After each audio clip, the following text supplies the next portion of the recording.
certo? Introdução ao GRO e ao PGR. Aqui eu coloquei um quadro,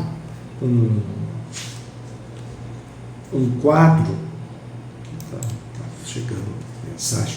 Bem, nós temos os macroprocessos que estão dentro do GRO, que é a gestão dos riscos ocupacionais, tá? O gerenciamento dos riscos ocupacionais. Nós vamos ter o quê? A identificação dos perigos, que é o primeiro ponto que a gente tem que fazer. Nós precisamos verificar quais são os perigos que nós temos no nosso ambiente. Tá? Vocês já têm isso mapeado? Já?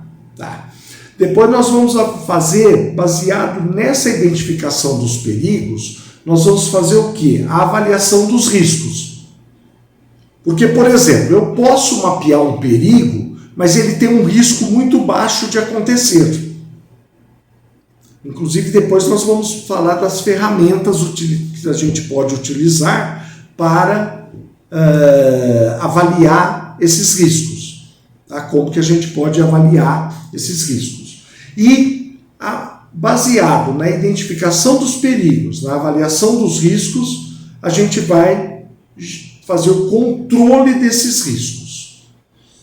Agora, o GRO, ele não é um documento, tá? Ele é uma intenção. O documento vem onde? No PGR, que a gente vai pegar a identificação dos perigos e a avaliação dos riscos, vão estar no inventário de riscos, que é o documento que nós vamos elaborar. Tá? E o controle dos riscos vão estar no nosso plano de ação. Tá? Esse plano de ação ele precisa ser elaborado de uma maneira a ser colocado em prática. E esse é um ponto que a gente precisa tomar bastante cuidado. Porque muitas vezes a gente faz o plano de ação e coloca ele dentro da gaveta, né? Isso é muito comum, inclusive, né? Faz todo um processo bonito, mas não põe em prática, né? Agora, com a nova atualização da NR1 e a nova forma de fiscalização prevista na NR28, a gente precisa tomar um certo cuidado. Porque a fiscalização ela vai ser um pouco mais rígida. Não é só apresentar o documento para o fiscal. Ele vai querer ver se você está aplicando ou não. Tá? Essa questão. Bem, o GRO. O que é o gerenciamento de riscos ocupacionais? É um conjunto de ações coordenadas de prevenção que tem por objetivo garantir aos trabalhadores condições e ambientes de trabalho seguros e saudáveis. Deve constituir um programa de gerenciamento de riscos, PGR, que se tornou exigível em 3 de janeiro de 2022, quando entrou em vigência a NR1, Disposições Gerais e Gerenciamento de Riscos Ocupacionais, que foi quando teve a mudança mais radical na NR1, tá? Foi em 2022. Não há um modelo estabelecido para a elaboração do GRO, mas existem algumas informações obrigatórias que auxiliam na elaboração. Ou seja, nós não temos um modelo, tá? Não existe um formulário de GRO, tá? Cada organização atua da maneira que achar melhor no GRO. Faz ele da maneira que melhor lhe convier, né? Baseado, inclusive, na sua própria estrutura. Tá? Isso é importante porque ele fica mais... Ele tem uma realidade melhor. Tá? Bem, primeiro, caracterização dos processos e ambientes de trabalho, descrevendo-os de maneira detalhada. O que isso significa? Eu tenho que mapear todos os meus ambientes de trabalho e todos os meus processos de trabalho. Tá? Por exemplo, vamos pegar a questão do RH. Qual é o ambiente do RH? Paula, como que é o ambiente do RH?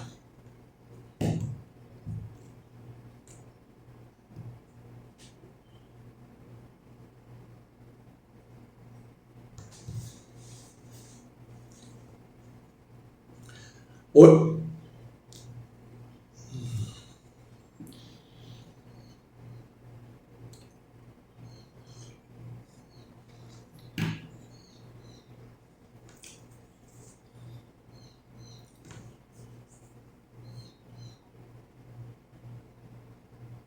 Tá.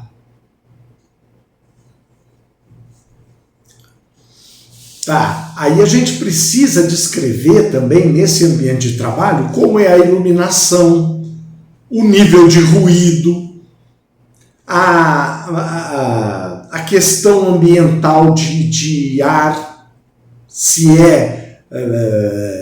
natural ou mecânico. Então tem uma série de ambientes que a gente precisa descrever. E junto com esses ambientes, a descrição do processo de trabalho.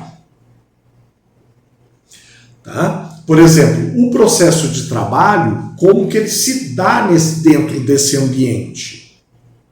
Essa é uma descrição que a gente tem que fazer, usando o quê? A descrição dos cargos que compõem aquele ambiente.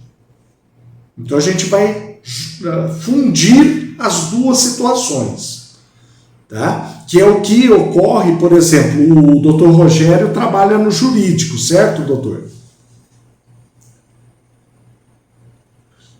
Então, por exemplo, como que é o ambiente do jurídico aí da Câmara de Barueri?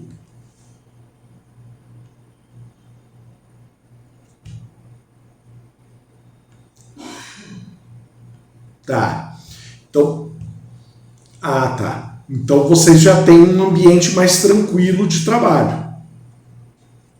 E o ambiente deve ser adequado ao processo de trabalho que é desenvolvido em cada um dessas salas individuais. Tá? Isso. Aí a gente tem que descrever também os móveis, se eles são adequados, se eles têm certificação ergonômica. Tá? Então,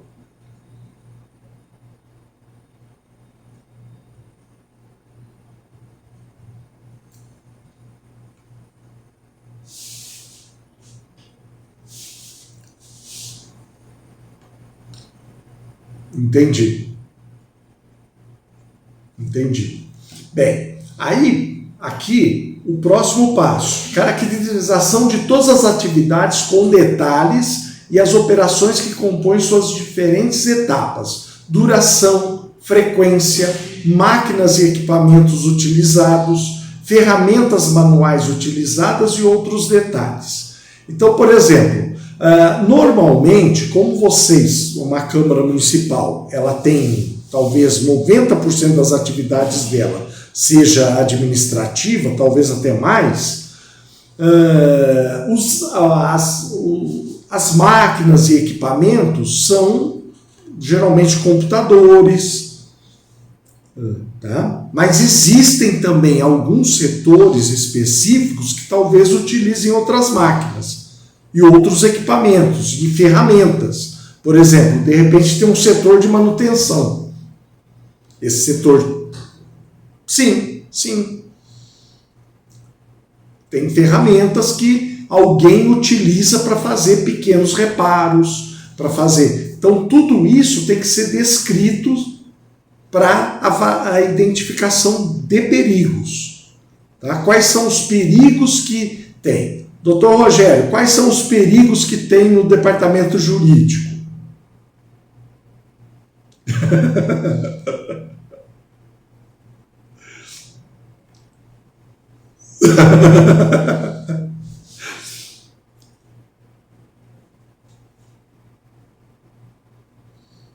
Sim.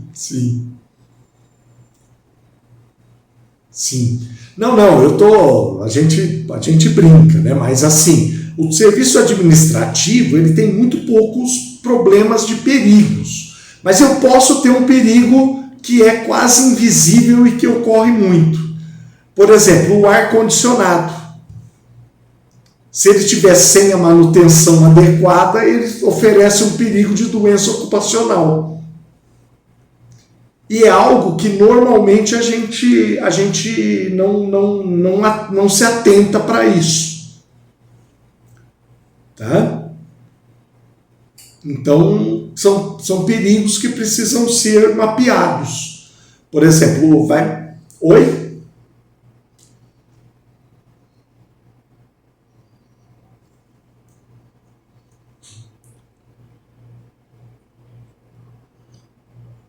Sim.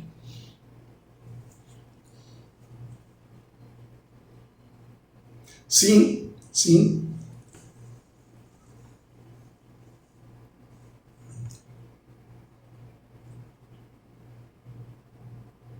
Não, exatamente. São questões, por exemplo, eu fiz um trabalho há um tempo atrás num município, no departamento pessoal. E o meu trabalho lá era fazer uma avaliação do departamento pessoal. Avaliar não era nem um trabalho de SST, era um trabalho mesmo de organização do trabalho do departamento pessoal. Mas eu não pude deixar de colocar no meu relatório a questão de que eles usavam, às vezes tinha 4, 5 equipamentos ligados numa mesma tomada, com um monte de Benjamin, né? Ou seja, isso é um risco. Por exemplo, fio passando no meio da sala. Alguém pode tropeçar, cair, se machucar, né? Então a gente tem, por exemplo, uma coisa que talvez vocês não tenham aí, mas nesse local tinha, que era a questão, por exemplo, deles terem um fogãozinho elétrico em cima de um armário, de um arquivo, né? Então, se esquecer esse fogão ligado, por algum motivo, você coloca fogo no prédio inteiro da prefeitura, né? E muitas vezes as pessoas não atentam para isso, né? Será que aquela fiação daquele local está preparada para receber aquela amperagem do fogãozinho? Né? Ah, mas a gente esquenta leite, faz café, tá, tudo bem, mas peraí, primeiro, o local é impróprio, né? Porque não está preparado para isso. Então a gente precisa tomar muito cuidado com essas questões, porque isso são riscos, inclusive perigos. Perigos até mesmo para aqueles trabalhadores, para aqueles servidores que estão naquele ambiente. Então o mapeamento, quando a gente fala do mapeamento do GRO, ele tem que ser completo. Eu tenho que descrever tudo que tem no ambiente e como são os processos de trabalho. Tá? Porque o ideal é que no ambiente de trabalho a gente não tenha nenhum equipamento que não diz respeito às atividades que ali são realizadas. Tá? Que é o caso, por exemplo, desse fogãozinho. O departamento pessoal, ele não tem por atribuição fazer café, nem esquentar leite. Então, não precisa ter um fogão ali. O ideal seria que esse fogão estivesse no refeitório. Né? Então, a gente precisa ter uma organização adequada dos locais. Né? Bem, depois disso, a gente entra na fase de descrição de perigos e acidentes que podem ocorrer. É preciso encontrar fontes ou circunstâncias dos perigos e dos riscos gerados. Olha, eu já caracterizei o ambiente e os processos de trabalho, já caracterizei as atividades, as operações e os equipamentos, ferramentas e outros detalhes. Tá? Agora eu vou verificar, eu vou descrever os perigos e acidentes que podem ocorrer naquele local. Tá? Baseado no quê? Nos ambientes e nos processos de trabalho que ali são realizados. Tá? Além de identificar quais trabalhadores estão sujeitos a esses riscos e quais são as medidas de prevenção implementadas ou que podem ser implementadas. Olha, às vezes eu já tenho medidas implementadas. Às vezes eu preciso implementar medidas. Então o que eu vou fazer? Eu vou descrever os perigos e vou verificar os riscos. E com base nisso eu vou implementar medidas de prevenção. Tá? Ah, mas quais já estão implementadas? Eu vou descrever. Eu vou descrever quais eu já tenho e quais as que eu preciso ampliar. Por exemplo, será que as pessoas usam EPIs obrigatórios? Tá? Esse é um ponto que a gente precisa analisar bastante. Tá? Bem, aí a gente tem aqui dados de análise preliminar e monitoramento de exposição devem ocorrer sobre os agentes físicos, químicos e biológicos, conforme disposto na NR9. Tá?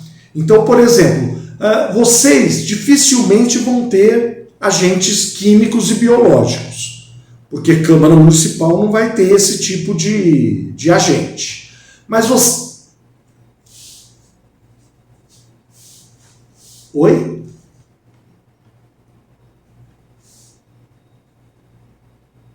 Então vocês têm que descrever isso. E descrever, inclusive, o que vocês estão fazendo para eliminar ou para proteger os servidores que estão nesse ambiente. Tá?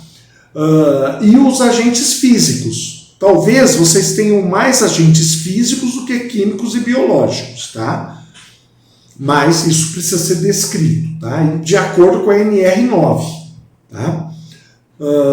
E sobre a avaliação ergonômica, conforme dispõe a NR17, ergonomia.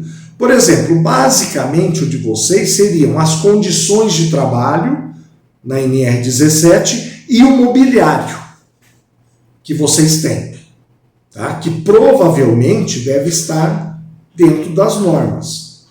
Aí a gente precisa analisar. A Paula está dando uma risada aí. Né? E aí a gente precisa analisar o quê? A questão da avaliação das condições de trabalho.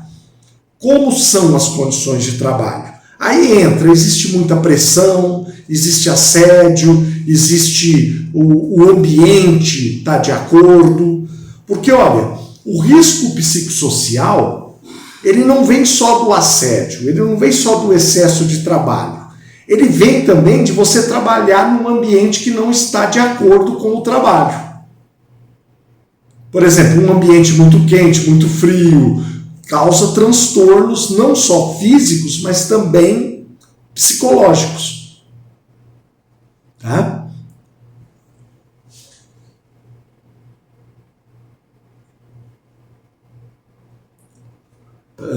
Tem goteira?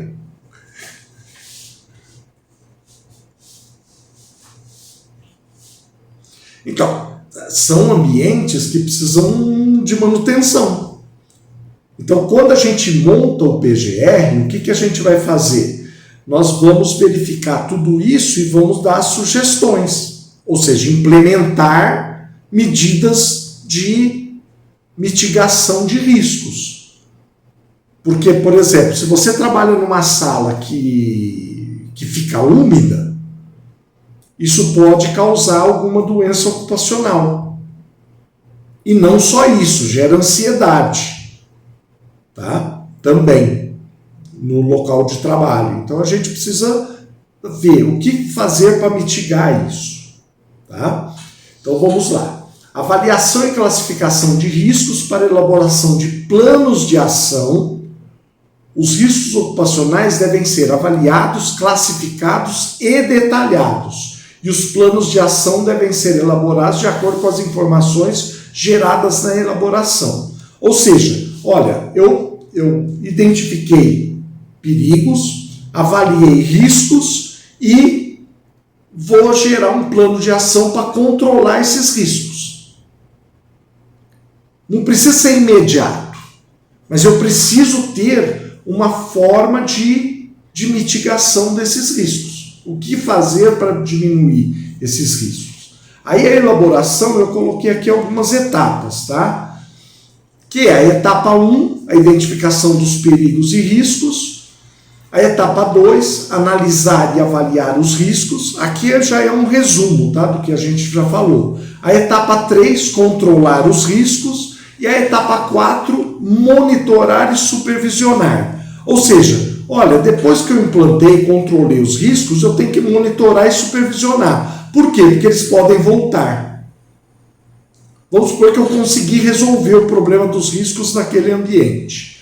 Se eu não monitorar e supervisionar, eles podem voltar. Por exemplo, manutenção do ar-condicionado. O fabricante do ar deve ter um manual, todos têm, né? Um manual que ele fala quando deve ser feita a manutenção, como ela deve ser feita. Isso está sendo seguido? Tá? Então é isso que a gente precisa organizar quando a gente fala desse tipo de programa. Tá?